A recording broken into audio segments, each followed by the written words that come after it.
নির্বাচনের ট্রেন যাত্রা শুরু করেছে। অন্তর্বর্তীকালীন সরকারের প্রধান উপদেষ্টা ডক্টর মোহাম্মদ ইউনূসের জাতির উদ্দেশ্যে দেওয়া ভাষণের তাৎক্ষণিক প্রতিক্রিয়া জানিয়েছেন বিএনপি, জামায়াত সহ কয়েকটি রাজনৈতিক দল। দলগুলোর নেতারা বলেছেন, নির্বাচন ও সংস্কার নিয়ে সরকারের বক্তব্য আরও স্পষ্ট হওয়া উচিত ছিল, কারণ গণতন্ত্র রক্ষা ও জনগণের প্রত্যাশা পূরণে দ্রুত নির্বাচনী রোড ম্যাপের বিকল্প নেই।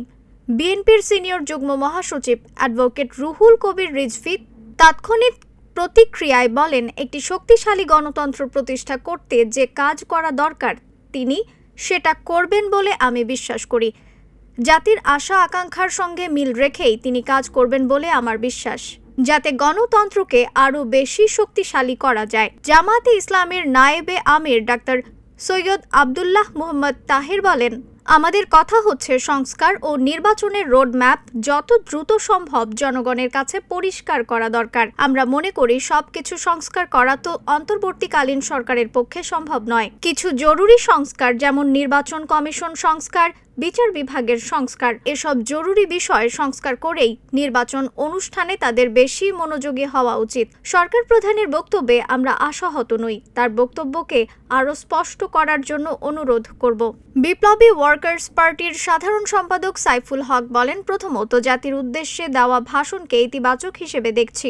তিনি মানুষের মধ্যে একটা আস্থা বোধ জাগিয়ে তোলার চেষ্টা করছেন, কিন্তু দ্রব্যমূল্যের ক্ষেত্রে মানুষের যে উদ্বেগ, বাজার যে অস্থির ও বেসামাল, এ ব্যাপারে সরকারের দিক থেকে আরও সুনির্দিষ্ট পদক্ষেপের কথা মানুষ জানতে পারলে আশ্বস্ত হতে পারত।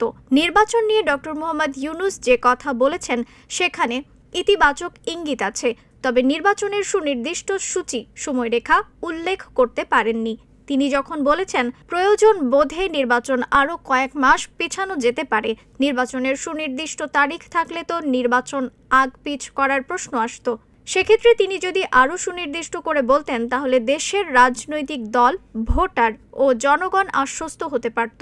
আর সরকারের পুরো রোডম্যাপ নিয়েও রাজনৈতিক দলগুলোর সাংগঠনিক প্রস্তুতির বিষয় আছে। এবারের বক্তব্যে তিনি খানিকটা স্পষ্ট করেছেন, কিন্তু আরও স্পষ্ট করার সুযোগ ছিল। নিউজ ডেস্ক, রিফাত আরা ইসলাম, ভোরের আকাশ।